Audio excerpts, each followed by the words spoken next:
Le Nouvel Esprit Public, Philippe Meyer, bonjour.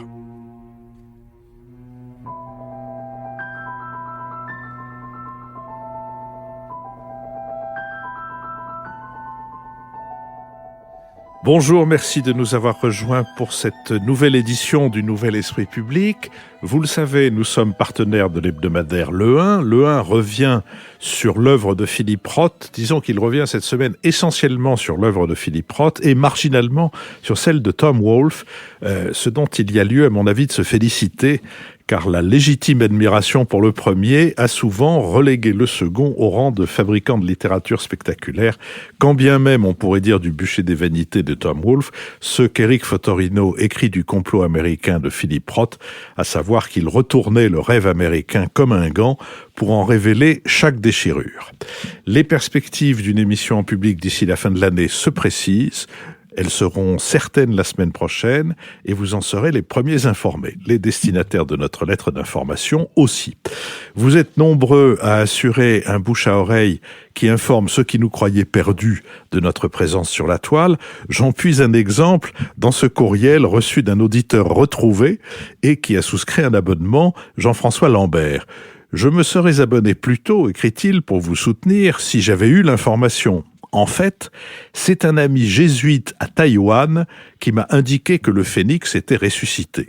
Ce matin, alors que je l'appelais pour prendre de ses nouvelles, il m'a parlé de cette renaissance à laquelle je ne pouvais pas ne pas nous associer tous les deux. C'est chose faite. Longue vie au Nouvel Esprit Public et, si je puis me permettre, longue vie aux jésuites de Taïwan. Il continue. En plus, Jean-Louis connaît le jésuite de Taïwan. Donc, comme Jean-François Lambert, faites s'il vous plaît circuler notre adresse www.lenouvelespritpublic.fr. Nous avons d'ailleurs d'autres personnes à remercier et je vais commencer en remerciant Bruno Hanard, Thierry Michelin, Gabriel Le Paoli, Clarisse Georges, Thierry Museux, avant que François Bujon de l'État, ambassadeur de France, ne remercie... Le temps de chausser mes lunettes. Je remercie Gilbert Polia, Viviane Zindel-Huquel, Yves Ardouin, Henri Vacher et Johan Chassonnery. Lucille Schmitt, membre du comité de rédaction d'Esprit. Et moi, je remercie Elisabeth Chauvelon-Mortamet, Odile Cornet, Fabrice Gottsman, Catherine Isaac et Marie-Noël Drujon. Monsieur le député des Hauts-de-Seine, Jean-Louis Bourlange. Oui, quant à moi, ma gratitude va à Françoise Fong-Franco, à Serge Perrat, à Hervé Bataille, à Christine Latti et à Sébastien Dubourg. Marc-Olivier Padis, directeur des études de Terra Nova. Je remercie pour ma part Gilles C., Véronique Morel, Valérie Mayer, Régis Perrin et Mihai Sturza. Nous allons donc maintenant, fort de ces soutiens, nous intéresser et essayer d'éclairer l'actualité ou certains éléments de l'actualité de cette semaine. Et nous commencerons par, je ne sais pas comment il faut le baptiser, le passo doble ou le passo triple italien, puisque la Ligue et 5 étoiles, les deux partis populistes et europhobes arrivés en tête aux élections législatives, avaient donc d'abord, après 80 jours de négociations, signé un accord de gouvernement et proposé comme président du Conseil un professeur de droit inconnu du grand public, Giuseppe Conte, professeur de droit dont les propos annonçaient un gouvernement du changement, mais qui n'en maintiendrait pas moins le dialogue avec les institutions européennes. En présentant comme ministre de l'économie l'eurosceptique Paolo Savona, le nouveau président du Conseil s'est heurté au veto du chef de l'État italien. Sergio Mattarella jugeait que ce choix n'était pas en accord avec, je cite, les principes de l'Union européenne inscrits dans la Constitution italienne et il craignait que l'application du programme conclu entre la Ligue et le mouvement 5 étoiles ne mette en place un processus de sortie de la zone euro. Démissionnaire après le refus de Sergio Mattarella, Giuseppe Conte a été remplacé par l'économiste Carlo Cottarelli, ancien cadre du Fonds monétaire international et partisan de la rigueur. Ce nouveau chef du gouvernement pressenti énonçait alors des objectifs en rupture complète avec le précédent accord de coalition, assurer une gestion prudente des comptes publics, réduire la dette pour passer en dessous des 3% de déficit et garantir à Bruxelles que l'Italie ne sortirait pas de la zone euro. Face à une majorité parlementaire hostile à de telles politiques d'austérité, Carlo Cottarelli avait peu de chances d'obtenir un vote de confiance. Dès lors, des élections anticipées paraissaient inévitables au plus tard au début de l'automne. les deux chefs de file des partis majoritaires ne décolérant pas, et Luigi Di Maio, patron du mouvement 5 étoiles, ayant même menacé le chef de l'État d'engager une procédure de destitution pour non-respect de la souveraineté du peuple, le commissaire européen au budget Günther Oettinger, ayant jugé opportun de déclarer que les marchés financiers allaient apprendre aux Italiens à bien voter, la Ligue et 5 étoiles se sont déclarés prêts jeudi à former un gouvernement d'union. Le président du Conseil pressenti, Carlo Cottarelli, a présenté sa démission et le président de la République a de nouveau convoqué Giuseppe Conte, qui a présenté un gouvernement destiné à être officialisé vendredi après-midi avec l'ancien ministre pressenti pour l'économie aux affaires européennes, mais aux affaires étrangères et aux finances, un homme qui est partisan de l'euro, et aux affaires étrangères, un Européen convaincu. Sur cet imbroglio, Jean-Louis Bourlange. Oui, c'est quand même une magnifique commedia dell'arte avec trois actes, les Pulcinelli de droite et de gauche qui sont vainqueurs aux élections, qui sont rossés au deuxième acte par le président de la République et qui triomphent, au moins en apparence, au troisième acte, ce qui leur évitera de triompher complètement dans les urnes, comme ça aurait été le cas. Alors c'est une crise absolument fascinante et dans laquelle on peut rentrer par plusieurs portes. Il y a d'abord une dimension institutionnelle, et là je dois dire que moi j'ai été très très effrayé de la rigueur du président Mattarella, où vraiment quand on est français, qu'on a un peu le souvenir de l'histoire politique française, on était vraiment dans des crises comparables à celle du 16 mai 1877, qui a opposé Gambetta et MacMahon, et évidemment ça s'est terminé par la victoire de la Chambre contre la présidence de la République, c'est-à-dire de Gambetta, ou la crise de 1924 entre Alexandre Mirand et Herriot, qui s'est terminée aussi par la victoire de Herriot, et le président Mattarella s'était mis dans une situation on comprend pourquoi Savone était le ministre pressenti pour aller aux finances, était absolument impossible à vendre. Il a fait des déclarations incroyables, mais il se mettait dans une situation où Cottarelli n'aurait pas eu, évidemment. Plus Cottarelli, il prend personnage extrêmement indiscutable sur le plan de la compétence, de l'honnêteté, de l'orientation, mais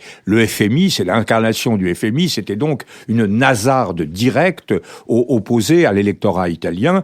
Il ne pouvait pas avoir la confiance des chambres, il y aurait donc eu une dissolution, et au terme de cette dissolution, il est vraisemblable que comme Gambetta et comme le cartel des gauches, le cartel des gauches, on n'a pas eu à revoter, mais il y aurait eu un triomphe de la Lega. Donc on était vraiment dans une situation institutionnelle très, très, très dangereuse. Le président, alors moi, mes amis italiens me disaient que le président Mattarella ne pouvait pas faire autrement parce qu'il fallait qu'il défende sa prérogative, qui était le droit de veto sur les membres du gouvernement. Et là, on voit que les Italiens sont quand même géniaux, parce que au terme de ça, la Lega a fait un pas, et Mattarella a fait un autre pas, et là, le chef-d'œuvre est absolu, parce qu'on a un gouvernement avec Monsieur Savone, qui est irrécusable, qui est récusé sur le plan économique, mais qui était prétendument irrécusable parce qu'il était anti-européen, qui devient ministre des Affaires européennes, ce qui, soit dit en passant, va le conduire à voter, à agir sur le cadre financier pluriannuel, c'est-à-dire le budget de l'Union sur les 10 ans, donc tout un ensemble d'enjeux qui sont pas négligeables sur le plan économique pour les Italiens. Il sera comme Madame Loiseau, pour la France, c'est dans ce cadre-là qu'il va sans doute, il va avoir cette négociation-là. Mais en revanche, on met Monsieur Tria, qui lui est indiscutable et a tenu sur le plan économique, et a tenu des propos qui sont dignes de Monsieur Schauble, pas tout à fait de Monsieur Schauble, mais qui sont dignes de Monsieur Macron en tout cas, sur l'orientation, le fait que la sortie de l'euro est inimaginable, que c'est pas du tout ça la solution, qu'il faut arrêter de diaboliser l'euro, et qu'en revanche, il faut critiquer un certain nombre de choses dans les orientations de politique, de politique économique de l'Union européenne. Et donc là, c'est un choix qui est j'y reviendrai dans un instant, mais qui est très, très remarquable. Deuxièmement, donc la dimension fondamentale, c'est celle de la crise. La deuxième dimension, c'est la crise européenne. Alors on en est au troisième acte d'une crise sur l'euro. Le premier axe a été juillet 2015, l'affrontement avec la Grèce et des situations assez comparables avec Tsipras qui représentait ce qu'on pourrait appeler, sans donner une nuance péjorative à ce mot, une poussée populiste en Grèce, et qui à un moment gagne sur cette poussée populiste avec un référendum et dans les 5 jours qui suivent dit « pousse, je veux pas sortir de l'euro, donc je fais ce qu'on me demande pour y rester ». Bon, ça a été la première épreuve. La deuxième grande épreuve, ça a été l'épreuve française. L'année dernière, l'élection présidentielle, qui, au bout du compte, on avait une élection dans laquelle la plupart des candidats, sauf Fillon et Macron, étaient contre l'euro, étaient d'une manière ou d'une autre contre l'euro. Fillon lui-même, ayant voté non à Maastricht, n'était pas très net. Et c'est Macron qui a gagné. Et le moment décisif a été la confrontation avec Marine Le Pen sur l'euro. Donc, l'euro s'est affirmé. Et là, on a une troisième épreuve. On en aura une quatrième avec l'Espagne, qui d'ailleurs est bien orientée de ce point de vue-là, puisque les nouveaux Espagnols disent qu'ils vont garder le budget de Rajoy pour cette année, donc ils promettent un armistice budgétaire. Mais là, on a cette troisième épreuve qui est redoutable, parce que l'Italie est un des grands pays et sa sortie, la crise avec l'Allemagne, est quelque chose de tout à fait terrible. Là, on voit bien que ce qui tient en Europe, c'est l'euro. Parce que l'Europe est passée... la construction européenne était un principe de plaisir, je l'ai souvent dit ici, dans les années 50 ou 60, c'était la paix, le bonheur, la prospérité, c'était les États qui étaient la réalité, et que l'euro est devenu un principe de réalité, alors que les États sont un principe de plaisir. Les États, c'est le cocon, la langue, on se fait plaisir entre soi, etc. C'est le charme de l'entre-soi. L'Europe, c'est la confrontation avec le reste du monde, c'est la confrontation avec les États-Unis, avec la Chine, c'est la nécessité de faire front, d'avoir une monnaie commune, et là, on voit que tout le monde est d'accord. Donc, là, on a quelque chose. Et le troisième élément que je vais mentionner très rapidement, c'est la politique économique. Là, rien n'est réglé. On voit très très bien 2 choses. C'est que chacun des 2 programmes, le programme de la Lega, qui est un populisme de contribuables, c'est donc un populisme qui dit moins d'impôts. Et le populisme de Cinque Stelle, qui est plutôt un populisme d'ayant droit, donc disons plus d'indemnité, donc le revenu universel. Chacun de ces programmes est très difficile à appliquer. L'addition des 2 est redoutable. Et on voit bien, en même temps, il faut bien voir que l'Italie a des raisons fortes d'être mécontente. Que les Italiens sont sortis de la croissance depuis une quinzaine d'années, que le revenu a baissé en Italie, et qu'il faut donc résoudre ça. Et Monsieur Tria est donc, et c'est là-dessus que je termine, il est donc confronté à 2 choses.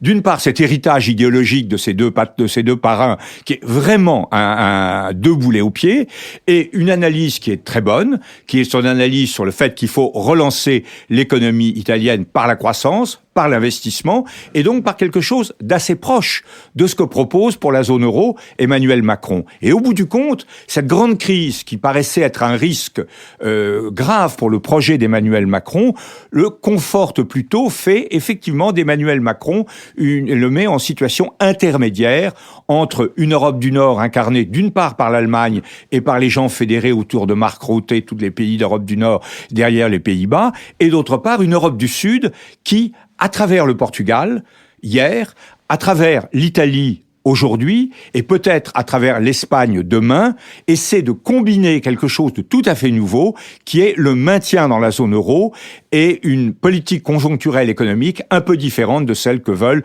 les ordolibéraux allemands. Aux particularités de la situation italienne, il faut ajouter les afflux de migrants et le sentiment des Italiens absolument. Et de leur gouvernement que on les laisse se débrouiller avec tout ça. Je vous remercie de me reprocher d'avoir été trop court.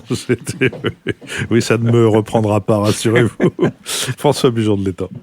Alors, cette crise italienne qui se dénoue à très court terme par la constitution du gouvernement de M. Giuseppe Conte est quand même très importante, je crois, pour l'Europe d'une façon générale et sur l'évolution de l'idée européenne. Il faut revenir là-dessus quand même.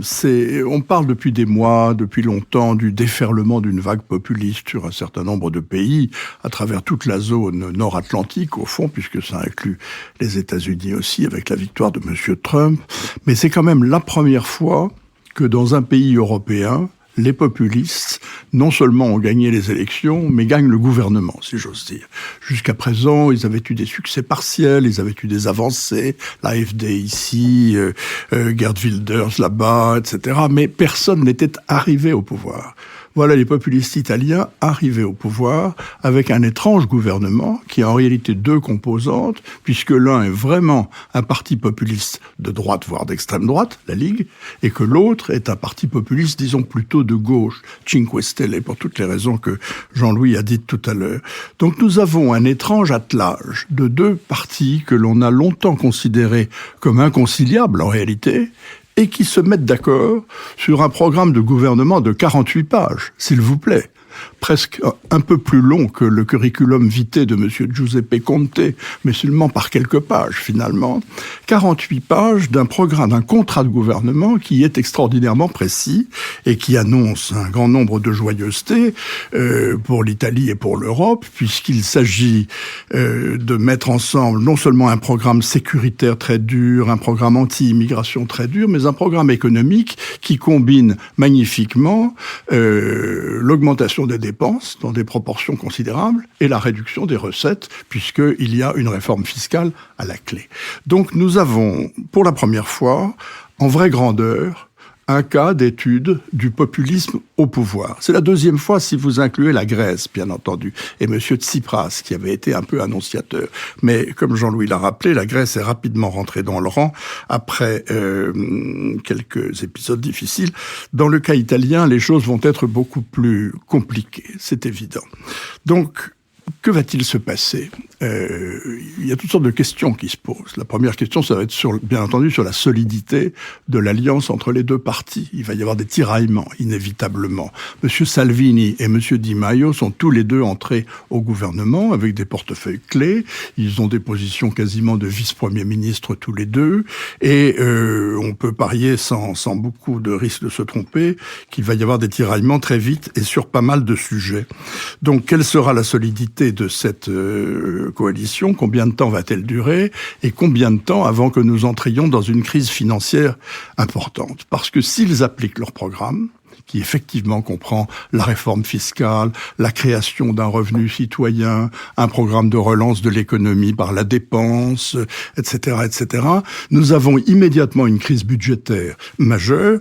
L'Italie est dans une situation financière fragile. Je rappelle simplement qu'elle a un endettement qui est de l'ordre de 132% par rapport à son produit intérieur brut et que l'application stricte du programme devrait faire monter cet endettement dans des proportions considérables. Les marchés sont déjà dans un état d'extrême nervosité, on le voit. Le spread avec les taux d'intérêt allemands va évidemment s'élargir. Il s'est déjà élargi de façon considérable depuis le début de cette crise. Et il va y avoir très vite des affrontements avec l'Allemagne. Les économistes, dans l'ensemble, disent que l'application stricte du programme économique de Cinque Stelle et de la Ligue coûterait à peu près 100 milliards d'euros. Bon, 100 milliards d'euros pour un pays qui a ce niveau d'endettement, c'est évidemment, il y a de quoi faire sauter la banque, si j'ose dire, c'est évident.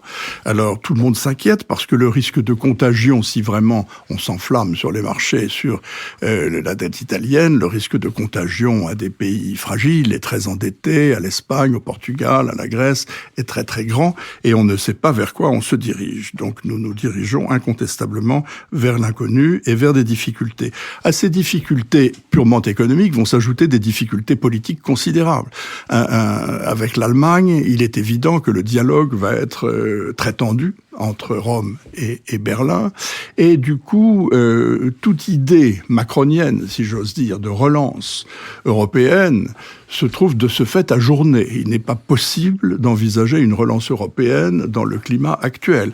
Le gouvernement espagnol qui tombe, le gouvernement italien qui présente un programme qui va coûter 100 milliards d'euros, l'Allemagne qui campe sur son orthodoxie, on ne voit pas très bien comment les choses peuvent reprendre. Nous nous dirigeons donc vers des lendemains qui ne chanteront vraisemblablement pas. Lucile Schmitt. Oui, moi je voulais faire 3 remarques.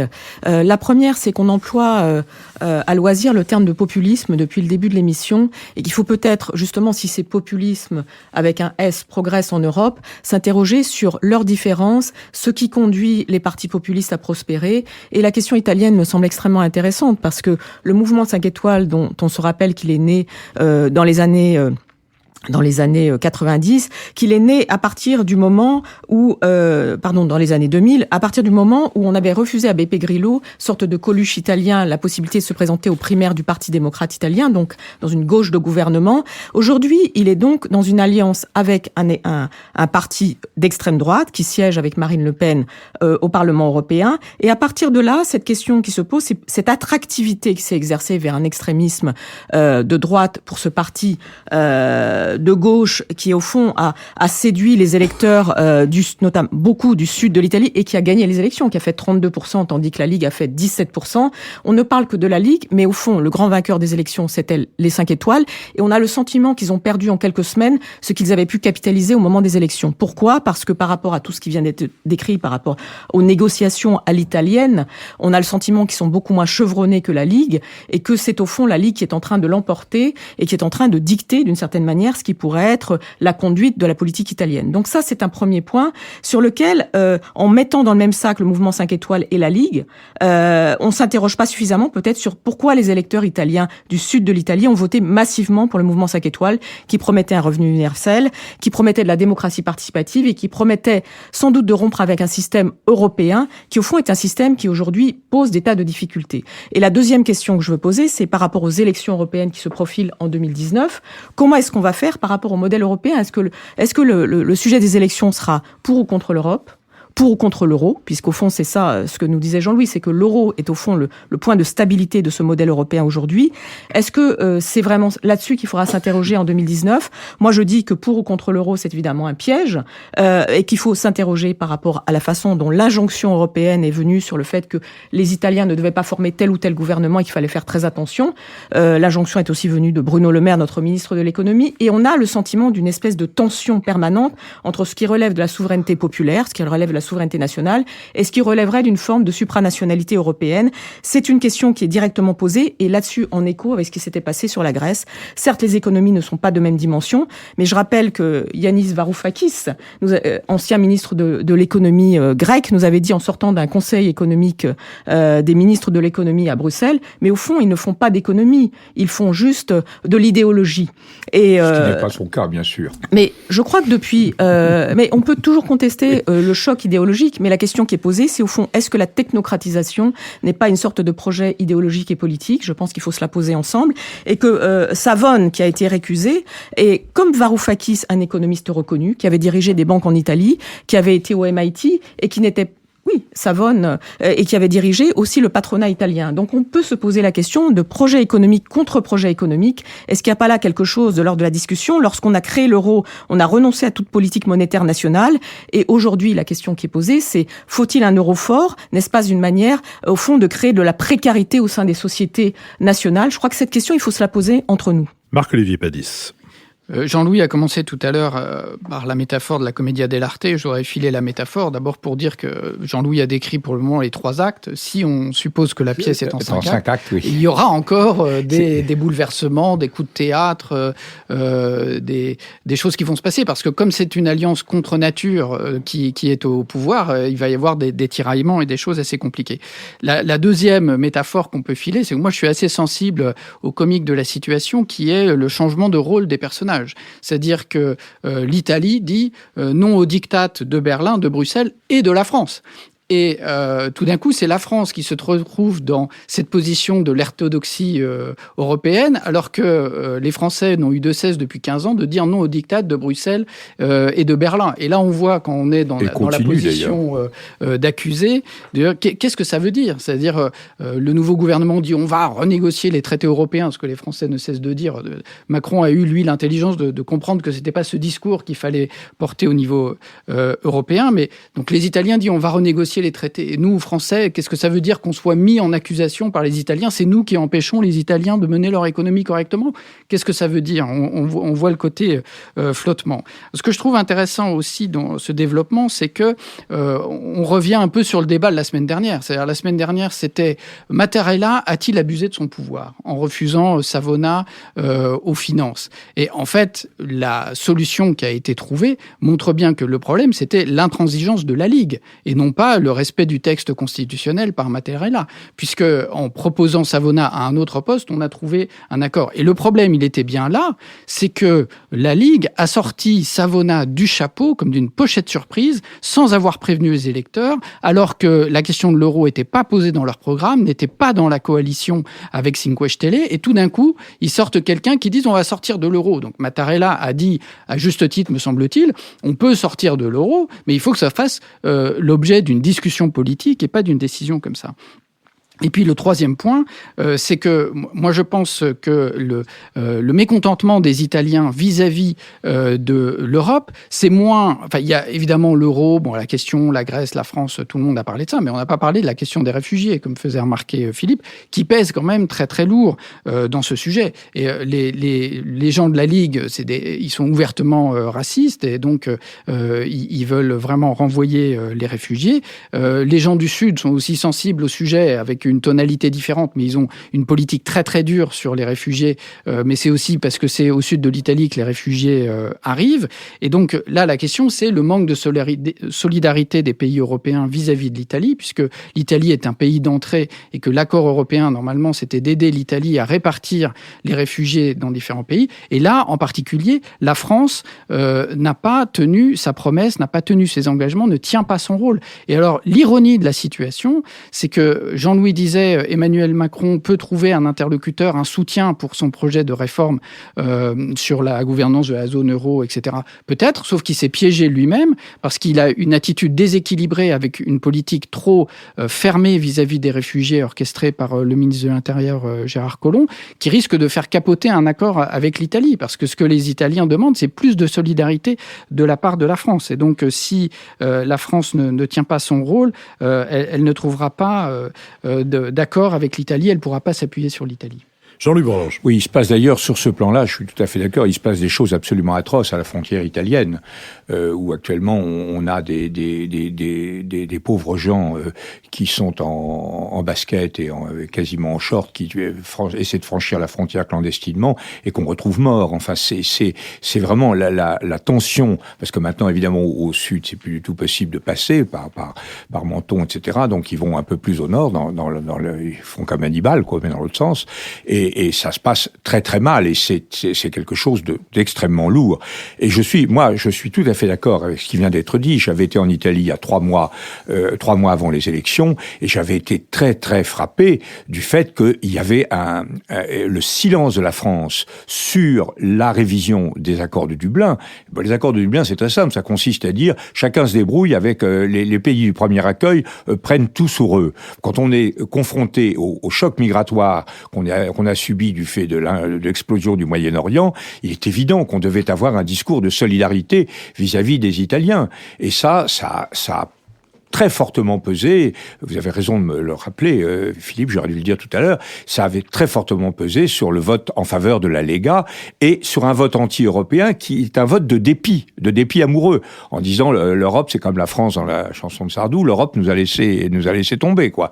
Et donc on croyait en l'Europe, et quand on a été en difficulté, il y a rien eu du tout. Et ça confirme aussi, je crois, ce que dit Lucie, à savoir que le point fort de la coalition, c'est pas Cinque Stelle, qui est un truc absolument indiscernable. C'est un mélange, c'est une application informatique avec des entrées multiples. Tandis que la Lega, c'est du solide sur le refus de l'immigration. Donc on a là quelque chose de tout à fait réel. Je pense qu'il faut comprendre sur le rapport à l'Europe. Je crois qu'il y a effectivement 2 dimensions pour les Italiens. Il y a d'abord celle que je viens de rappeler sur l'immigration, C'est-à-dire que c'est vraiment quelque chose qui a été ressenti très douloureusement, et je crois que Macron aurait dû, dès son discours de la Sorbonne, j'avais été assez réservé sur l'absence de priorité contenue dans le discours de la Sorbonne, dès le discours de la Sorbonne, aurait dû insister sur tous les aspects régaliens de la relance de l'Europe, sur lequel d'ailleurs nous étions beaucoup plus crédibles que sur l'aspect dépenses publiques où nous avons toujours été faibles. L'aspect régalien, c'est-à-dire l'antiterrorisme, Schengen, l'harmonisation du droit d'asile, la solidarité entre tous les pays, la révision des accords de Dublin, etc. Donc on avait là tout un discours qui effectivement a été un peu perturbé par l'attitude, enfin la loi Collomb et tout ça. Donc ça, on a vraiment perdu une bonne occasion de parler. Parce que ça aurait pesé très lourd. Mes amis italiens me disent que ça aurait pesé très lourd dans le débat si ils avaient eu le sentiment que la France était derrière l'Italie dans son traitement des immigrés. La deuxième chose qu'il faut voir, c'est que non seulement les Italiens sont dans une situation économique très difficile, pas du tout à cause de l'Europe. C'est pas à cause de l'euro. De ce point de vue-là, ce qu'a dit monsieur Tria, le nouveau ministre, en 2017, alors la sortie de l'euro n'est absolument pas la panacée. Il a tout à fait raison. Il y a des problèmes internes.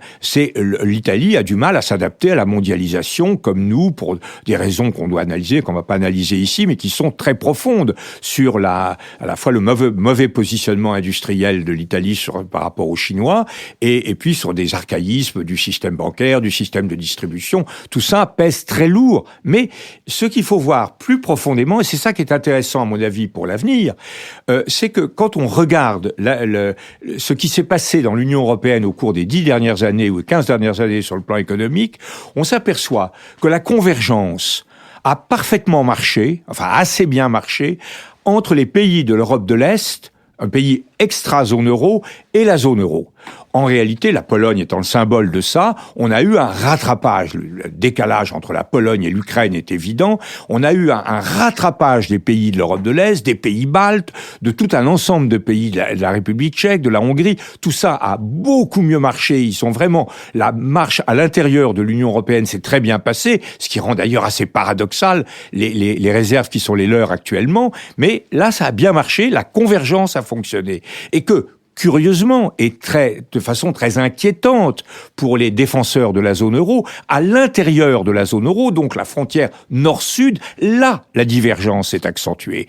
Et c'est là où il y a un discours qui est un discours potentiel, qui est de mise en cause d'un certain nombre d'équilibres ordo-libéraux. Mais j'ajoute que ce que je ne vois pas, et je termine par là, sur le plan politique, je n'ai pas voulu être trop optimiste, j'ai peut-être paru trop optimiste tout à l'heure. Je pense que ce qui était essentiel, c'est qu'on permette à cette expérience de se faire.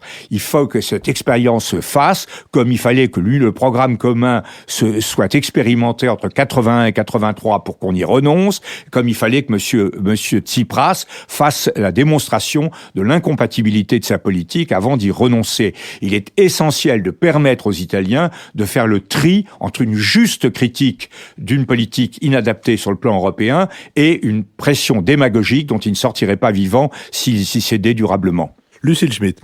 Oui, plusieurs choses pour rebondir sur ce que vient de dire Jean-Louis. Par rapport au fait que l'expérience se fasse, gardons en tête qu'il ne s'agit pas stricto sensu d'une expérience italienne. On a les élections européennes en juin 2019. Theresa May commence à dire que peut-être le Brexit ne se fera pas en 2019. On est dans une situation de chaos européen en termes de calendrier, qui est quelque chose qui nous concerne Français, comme Italiens, comme Espagnols, etc. Et donc, cette situation, elle nous invite à un débat déjà assez profond par rapport à qu'est-ce que peuvent être, au fond, les propositions à faire pour ces élections européennes. Deuxième chose, par rapport à ce sujet de l'euro. Je crois qu'on ne pourra pas échapper, à un moment ou à un autre, à un débat très profond sur les options économiques et la structuration du système européen sur les questions économiques, parce que les États-Unis relancent une guerre commerciale. On voit bien que l'euro, c'est aussi l'impossibilité de faire des dévaluations compétitives. Et dans cette situation de guerre commerciale, le fait que l'Europe puisse apparaître impuissante par rapport aux rétorsions américaines et qu'elle est par ailleurs une monnaie sur laquelle les pays ont décidé de renoncer à leur leur souveraineté est une question qui a une portée commerciale et une portée économique et une portée sur la compétition internationale. Donc ça, ne l'oublions pas. Et je crois qu'à un moment ou à un autre, on pourra plus disqualifier seulement Varoufakis ou Savone et se dire, mais est-ce qu'il y a... Ça veut dire que vous dites est-ce que je peux continuer? Non, ce n'est pas ce que je dis. Ce que je dis, Jean-Louis, c'est qu'à un moment, nous sommes dans une conversation amicale. Je ne conteste pas, je veux dire jusqu'au bout de raisonnement. Ce que je voudrais dire, c'est qu'à un moment ou à un autre, peut-être qu'il faudra poser au niveau européen la question des critères de Maastricht et que peut-être se dire que ça a entraîné par rapport à l'état des situations des sociétés européennes une montée des inégalités et aussi une insatisfaction, une frustration par rapport à ce qu'est aujourd'hui l'Europe. Et puis je termine en disant qu'il y a un vrai sujet sur la question de l'articulation entre politique et technocratie qui rejoint d'ailleurs ce deuxième point. C'est qu'on nous a sorti, chaque camp a sorti au fond son homme neutre. Il y avait Comté, et puis après il y avait Monsieur Ciseaux qui avait été au FMI, et puis derrière, comme s'ils étaient en fond des pantins, derrière il y avait les hommes et c'est des hommes politiques, c'est pas les femmes politiques, mais et donc par rapport à ça, cette question de la place, la manière dont on peut remplir le vide politique et ne pas y substituer la technocratie me semble être un vrai sujet. François Bujon de l'Étang. Moi, je voudrais surtout souligner l'ampleur du ressentiment en Italie, qui est à la racine de toute cette crise.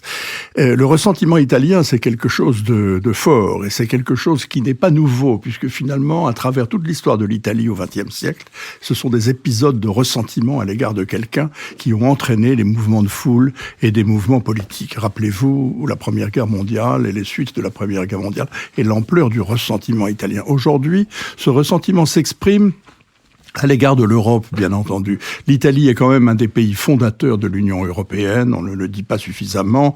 Monsieur De Gasperi, la démocratie chrétienne ont joué un rôle éminent dans la création de ce qui est aujourd'hui l'Europe, et il n'y avait pas, naguère encore, de pays plus européens que l'Italie.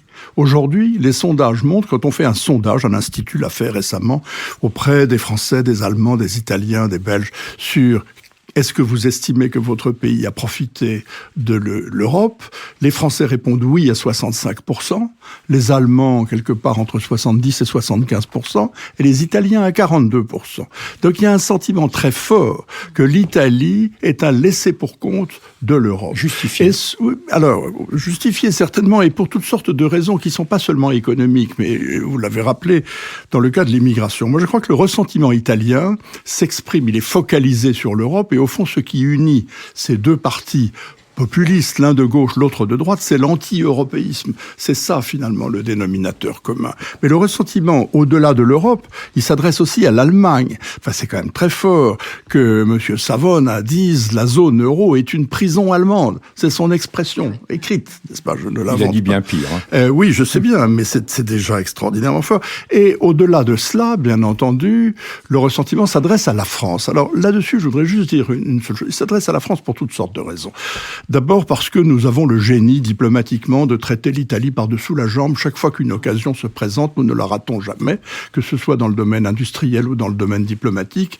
Pour penser simplement à ces derniers mois, regardez l'épisode des chantiers de l'Atlantique, où les Italiens nous ont accusés de les traiter moins bien que les Coréens. Regardez l'épisode de la première réunion de négociation sur la Libye au château de la Selle-Saint-Cloud, en soi une excellente initiative. On a simplement oublié non seulement d'inviter l'Italie, mais de l'informer. Elle l'a appris par la radio ou par le journal le lendemain. Je veux dire, on n'en rate pas une, comme on dit vulgairement, n'est-ce pas? Et bien entendu, dans le domaine de l'immigration, de la fermeture de la frontière de Vintimille, de l'absence complète de solidarité dont la France a fait preuve envers l'Italie, qui dans cette affaire est victime de sa géographie, on comprend très bien ce ressentiment italien. Les Italiens trouvent que M. Orban est épouvantable dans le domaine de l'immigration, mais ils nous mettent au fond pratiquement dans le même sac que lui. Et ceci devrait nous faire réfléchir, parce que il n'est pas facile de trouver des antidotes à tout cela. Alors, juste un ultime mot, Philippe, si vous me le permettez, pour faire écho à ce qu'a dit Jean-Louis, parce que je suis de tout cœur avec lui sur ce sujet, comme sur beaucoup d'autres d'ailleurs, mais sur ce sujet en particulier, je regrette beaucoup, moi aussi, que la relance européenne, les idées de relance européenne d'Emmanuel Macron, formatée dans 4 différents discours, se soit à ce point centré sur la consolidation de la zone euro. Il y avait d'autres sujets européens qui peuvent donner lieu à une relance. Le thème, bien entendu, de Schengen, du renforcement de la frontière extérieure de l'Europe, de la solidarité en matière d'immigration, de la révision de Dublin II, ce sont des thèmes extrêmement importants et peut-être que si nous les avions mis autant en avant que les sujets financiers ou monétaires, nous aurions un peu diminué le ressentiment italien et ouvert d'autres perspectives. Jean-Luc Bourlanges. Oui, je suis tout à fait. Je voudrais relever ce qu'a dit François sur le sentiment d'humiliation des Italiens que nous par rapport à la France. C'est une constante de toute l'histoire de la nation italienne. Dès Cavour a eu des mots en disant à un moment, je préfère encore la domination habsbourgeoise que la condescendance française, alors qu'on s'était quand même fait tuer à Solferino et à Magenta pour l'unité italienne. Ensuite, ça a été la même chose. La revendication de Crispi sur l'Éthiopie, puis de Mussolini sur l'Éthiopie, c'était l'idée et Mussolini a utilisé énormément cette expression, qu'il fallait défendre le rang, la revendication du rang. L'Italie n'est pas un pays de seconde zone. Berlusconi l'a énormément utilisé, ce thème. Il y a le sentiment que les sœurs latines que sont la France et l'Italie, ce sont des sœurs inégales, et il y a un droit d'aînesse, si je puis dire, pour la France, qui est assez insupportable pour les Italiens. Et alors, les Français ne voient pas ça du tout. Les Français considèrent que ils ont le droit de se foutre de la gueule des Italiens, qui sont pourtant extraordinairement créatifs, qui ont fait des tas de choses que nous n'avons jamais faites, et formidables, qu'on peut se moquer d'eux, les spaghettis, etc. Bon, et les Italiens ressentent ça très très difficilement. Ça, il faut bien voir ça. C'est comme avec les Espagnols depuis les opérations militaires de Napoléon. On a quand même une très très mauvaise image en Espagne, et on trouve que c'est très bien d'aller manger des schnitzels sur la Costa Brava, puisqu'en fait on fait la cuisine pour les Allemands sur la Costa Brava. Bon, il y a cet arrière-plan. Je voudrais dire un mot sur le plan économique. Je vous ai pas du tout vous contredire, Lucille, tout à l'heure. Je voulais simplement... Vous pouvez, Jean-Louis. Non, mais je sais. Non, mais je voulais simplement vous demander d'aller jusqu'au bout, parce que vous aviez une réflexion très dubitative sur l'euro. Or, ce que je comprends, je vois très bien les limites de l'euro, mais il faut savoir si on se situe peu ou prou dans l'hypothèse d'une rupture avec l'euro. C'est pas du tout, il y a vraiment une bifurcation, il y a vraiment deux chemins possibles. Et là, ce qui me paraît frappant, c'est qu'en réalité, tout le monde cale devant la sortie de l'euro. Tout le monde cale, les gens les plus à gauche, etc., cale pour des raisons très fortes, parce que c'est quand même la clé de l'Union européenne. Or, l'Union européenne, quand on est entre Trump, Poutine et les Chinois, on se dit que c'est quand même pas totalement inutile d'essayer de fonctionner ensemble. En revanche, là où je trouve qu'il ne faut pas tout mélanger, vous avez parlé des critères de Maastricht. Les critères de Maastricht n'existent plus.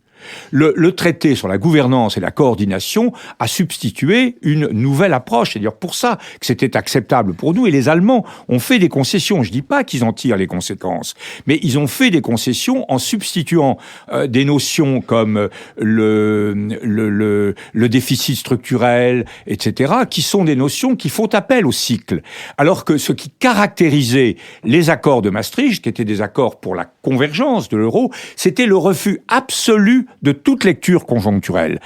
Qu'il fasse beau, qu'il fasse mauvais, on devait être à 3%. Ce qu'on dit maintenant, c'est que s'il fait mauvais, il faut être à et on peut aller bien au-delà de 3%, et que s'il fait beau, il faut aller à 0% de déficit. C'est pas du tout la même chose. Et d'ailleurs, c'est cette lenteur allemande à accepter cette lecture conjoncturelle qui est keynésienne, mais qui est plus que keynésienne, qui explique le retard à l'allumage du retour à la croissance en Europe par rapport à l'Angleterre ou par rapport aux États-Unis. Et là, il y a un vrai problème il y a une vraie perspective, et c'est pour ça qu'il y a une petite convergence possible avec Macron, parce qu'on voit bien maintenant qu'il y a quand même un front de pays qui sont pour l'euro, le Portugal, demain l'Espagne, et l'Italie, c'est beaucoup moins certain comme consensus, mais qui veulent faire une distinction entre le maintien de l'euro et une relance des politiques visant à assurer une vraie convergence entre l'Europe du Sud et l'Europe du Nord. Marc-Olivier Padis. Oui, alors pour revenir un peu en arrière sur la liste des récriminations italiennes vis-à-vis de l'Europe, on peut ajouter un épisode plus récent, je ne me lancerai pas dans les longues perspectives historiques, mais c'est le souvenir de la démission quasi forcée de Berlusconi en 2011, oui. Qui a été poussé dehors par la coalition des chefs d'État européens et qui a permis l'arrivée de Mario Monti, qui a redressé la situation économique italienne. On a dit à plusieurs reprises que Cinque Stelle était un parti eurosceptique. Moi, je n'en suis pas sûr. Je n'en suis pas sûr parce que, en fait, ils se trouvent dans une position eurosceptique aujourd'hui du fait de leur alliance avec la Ligue, qui, elle, est plus critique vis-à-vis de l'Europe. Mais Cinque Stelle, on ne sait pas bien ce que c'est. Comme l'a dit Jean-Louis, justement. Aujourd'hui, c'est un corps informe et malléable. Et d'ailleurs, ce qui est inquiétant avec cette alliance avec la Ligue du Nord, c'est que c'est la Ligue qui risque de lui donner forme. Il y aurait eu, de ce point de vue-là, le débat a été ouvert en Italie, savoir si Renzi devait s'allier avec 5 étoiles, justement pour profiter de ce côté un peu informe. Sur une proposition de Cinque Stelle, ce qui est intéressant, c'est que c'est Renzi qui a refusé, en disant moi je dois me refaire une santé parce que j'ai pris une torchée électorale pas possible, mais le premier mouvement de Cinque Stelle était de savoir si on ne pouvait pas bricoler quelque chose avec le gouvernement sortant, ce qui montre quand même la très grande plasticité italienne. C'est ça. Oui. Alors, pour sauf donner un de exemple... Matteo Renzi, qui, pour le coup, a manqué de plasticité. Lui, oui, et c'est peut-être dommage. Pour donner un exemple, les députés 5 étoiles au Parlement européen, ils sont plutôt dans un groupe eurosceptique aujourd'hui, mais ils étaient prêts à rejoindre Guy Verhofstadt dans le groupe libéral. Et même Emmanuel Macron a spéculé un moment sur l'idée que les futurs députés En Marche pourraient s'allier avec 5 étoiles au Parlement européen. Parce que c'est quoi 5 étoiles ? Il y a un commentateur italien qui s'appelle Giuliano D'Empoli qui a écrit un livre sur ce mouvement qui s'appelle « La rage et l'algorithme ». C'est effectivement une colère populaire et c'est un algorithme, c'est un site internet. Si vous voulez aller au siège du parti politique 5 étoiles, vous ne trouverez pas d'adresse. Il n'y a pas d'adresse. Il y a un site internet, mais il n'y a pas de bureau, il n'y a pas de permanent. C'est un site internet sur lequel les gens votent, pas seulement pour l'élaboration du programme, ils votent en permanence. Et comme le dit le parti, si un jour on vote le contraire de ce qu'on a voté la veille, eh bien le parti changera d'avis. On est dans une ère post-idéologique tout à fait étonnante. C'est même pas un pragmatisme, c'est quelque chose. Et alors cette ère post-idéologique qui s'allie avec l'idéologie d'extrême droite, c'est quand même un attelage extrêmement curieux. Et c'est pour ça aussi que je dirais, moi, je comprends le point de vue de Lucile, d'autant plus que c'est le débat, je dirais, tel qu'il est mis en forme en France. Mais moi, je ne suis pas sûr que ce soit le point de vue des Italiens. C'est-à-dire, quelle est la critique du gouvernement italien vis-à-vis de l'euro ? Est-ce qu'ils veulent une politique à la française ? D'accord, ils veulent pas une politique à l'allemande, ça semble relativement clair. Mais qu'est-ce qu'ils attendent de l'euro ? Qu'est-ce qu'ils attendent du pilotage conjoncturel, effectivement, comme dit Jean-Louis ? Moi, j'en sais rien du tout. Et je sais même pas si eux le savent. Et donc, il faut pas quand même les embarquer dans nos débats franco-français. Ils sont contributeurs nets. C'est quand même le seul pays du Sud qui soit contributeur net. Et ça, ils vont pas vouloir le rester. Dans la négociation budgétaire qui s'ouvre, ils vont pas vouloir le rester. Lucile Schmitt.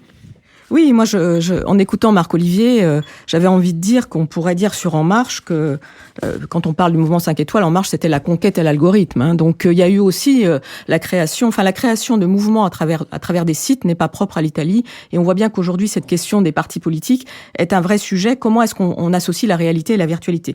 La deuxième chose que je voulais dire pour répondre à Jean-Louis, c'est que je crois que le fait que les critères de Maastricht n'existent plus est quelque chose que vous avez magnifiquement expliqué, mais que peu de gens maîtrisent de la même manière que vous. Et que, au fond, le sentiment qu'on se retrouve dans une situation où, en tout cas, l'Europe est empêchée sur le plan économique et commercial dans un contexte de guerre économique et commerciale mondiale est un sentiment qui existe. Et que c'est peut-être, injuste de considérer que l'euro en est responsable, mais en tout cas, ça renvoie à la nécessité de réfléchir à une politique monétaire européenne, peut-être selon des critères un peu différent.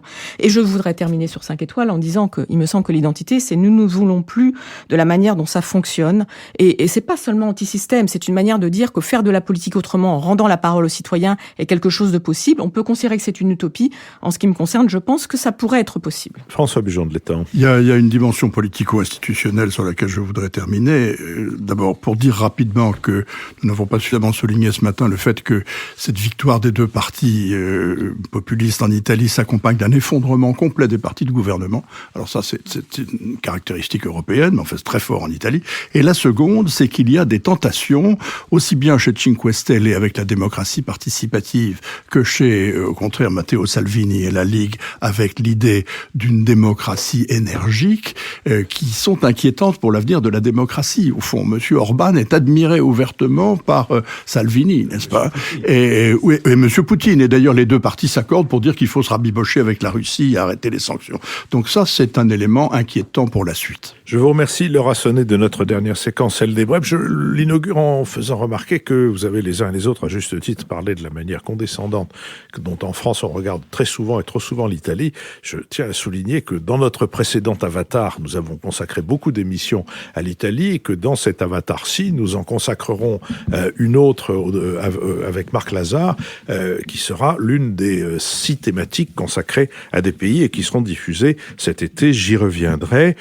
J'ai souligné tout à l'heure que le numéro de cette semaine du 1 avait pour principal sujet Philippe Roth, récemment disparu.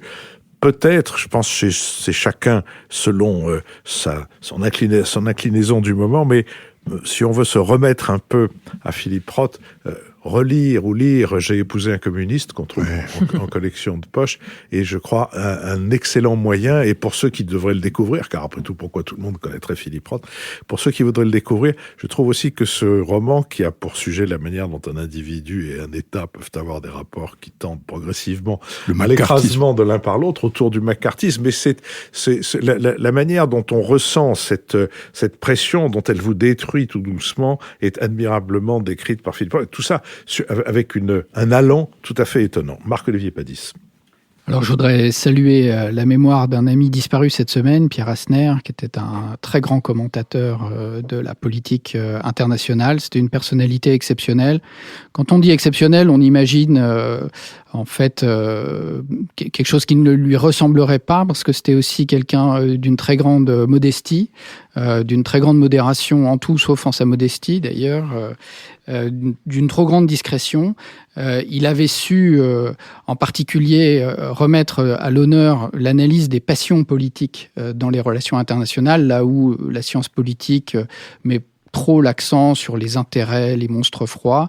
Et il pouvait le faire parce qu'il avait une formation classique extraordinaire. Il a écrit des articles sur la politique de Kant, de Hegel et de Rousseau, qui sont vraiment des chefs-d'œuvre, qui restent des textes classiques. Il avait une très belle formation classique. C'était un homme d'articles aussi. Il n'a pas écrit véritablement de livres. Donc tous les livres qu'on peut lire de lui sont des recueils d'articles, mais qui sont remarquables. Je voudrais citer le dernier qui est paru, qui s'appelle précisément La revanche des passions, métamorphose de la violence et crise du politique, chez Fayard. J'avais eu la chance de faire un voyage avec lui en Roumanie. Il y a quelques années. Il était d'origine roumaine. Il n'aimait pas du tout ce pays. C'était la première fois qu'il y remettait les pieds. Et quand je lui demandais ce qu'il ressentait, il disait rien. Je n'ai aucune affection pour ce pays. J'ai encore dans l'oreille les appels au pogrom lancés par les fascistes roumains.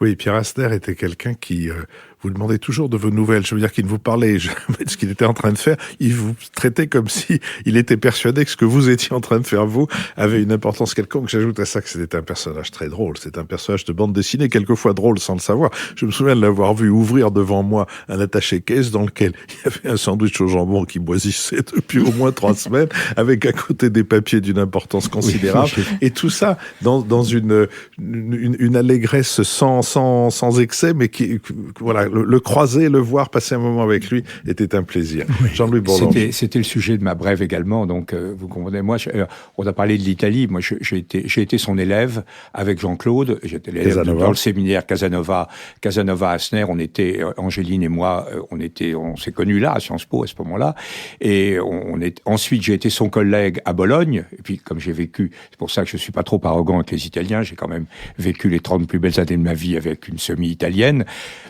Et là, à Bologne, c'était effectivement un festival. Alors on lui demandait, Pierre, comment allez-vous? Très très mal, très très mal. Alors on lui dit, mais écoutez Pierre, vous nous avez dit il y a 2 mois, je vous ai posé la même question, vous m'avez dit que vous étiez déjà au plus mal, etc. Oui, mais c'était pas du tout la même chose, c'est bien pire maintenant. C'était alors effectivement l'épisode du clown à la valise était assez bonne chez lui.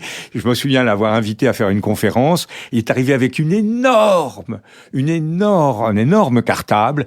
Il a commencé à fouiller frénétiquement. Il a sorti des dossiers qui s'empilaient. Et à la fin, il m'a regardé effaré. Il dit, j'ai oublié mes notes. Lucille Schmitt. Oui, moi j'avais envie de dire que c'était bien, puisqu'on parle beaucoup d'Italie, de lire et de relire Le Baron perché d'Italo Calvino, paru en 1957, une période de fondation de l'Union européenne. Pourquoi lire et relire? Parce que l'histoire de ce jeune baron qui, à 12 ans, décide de monter dans les arbres parce qu'il ne veut pas manger le plat d'escargot que lui a servi son père psychorigide, est quand même quelque chose, une leçon de liberté remarquable. Je voulais citer cette phrase. Il vécut dans les arbres, aima toujours la terre, monta au ciel. Donc ça, je trouve que c'est merveilleux. Et rappeler que vivre dans les arbres n'est pas une leçon de solitude. On peut y vivre une histoire d'amour, rencontrer Napoléon et au fond vivre une relation apaisée avec la société parce qu'on sait prendre la distance. Donc lisons et relisons Italo Calvino. François Bujon de l'Étang. La Revue des Deux Mondes vient de remettre son prix annuel, qui est un prix qu'elle décerne toujours à un essai en langue française paru dans l'année. Pénélope Fillon. Et ce prix est allé au livre de Stephen Smith, La ruée vers l'Europe. Stephen Smith, comme son nom ne l'indique pas, est un journaliste français, bien qu'il soit franco-germano-américain. Il est professeur à l'université de Duke, en Caroline du Nord, où il enseigne les affaires africaines. Il a été auparavant le chef de la rubrique Afrique dans les journaux français, à Libération d'abord, puis au Monde. Et en se fondant sur la démographie et sur des chiffres extrêmement percutants, il a écrit ce livre, La ruée vers l'Europe, la jeune Afrique en route pour le vieux continent, publié chez Grasset, qui se lit remarquablement bien et qui montre l'extraordinaire bombe démographique que nous avons sur le pas de notre porte, puisque le 1,5 milliard d'Africains qui existe aujourd'hui deviendra 2,5 milliards en 2050, alors même que la population de l'Europe diminue. Et qu'il démontre de façon très intéressante dans un chapitre médian de son livre le fait que c'est le développement économique dans un certain nombre d'Afriques qui est la raison principale ou le ressort principal de l'émigration. Ce n'est pas l'extrême misère, car les gens qui sont dans l'extrême misère sont malheureusement incapables de se donner les moyens ou de songer à l'émigration. C'est au contraire l'élévation du niveau de vie, l'éducation qui pousse un certain nombre d'Africains développés, si j'ose dire, à vouloir tenter l'aventure européenne. Et ce défi gigantesque est fort bien mesuré et fort bien posé par le livre de Stephen Smith. Je rappelle que tous les ouvrages auxquels nous avons fait référence dans ces brèves sont indiqués sur notre site, fameux www.lenouvelespritpublic.fr. Et je rappelle aussi que cette émission est préparée avec Valentin Petit et Alicia Daucher, que c'est Nicolas Tourneau qui assure la maintenance, l'enrichissement de notre site. Maxime Olivier et Thibaut Delage de l'Arrière-Boutique, le studio L'Arrière-Boutique, assurent l'enregistrement de cette émission. Julien Neuville en assure la production et nous-mêmes, nous espérons vous retrouver dimanche prochain pour un nouvel Esprit Public.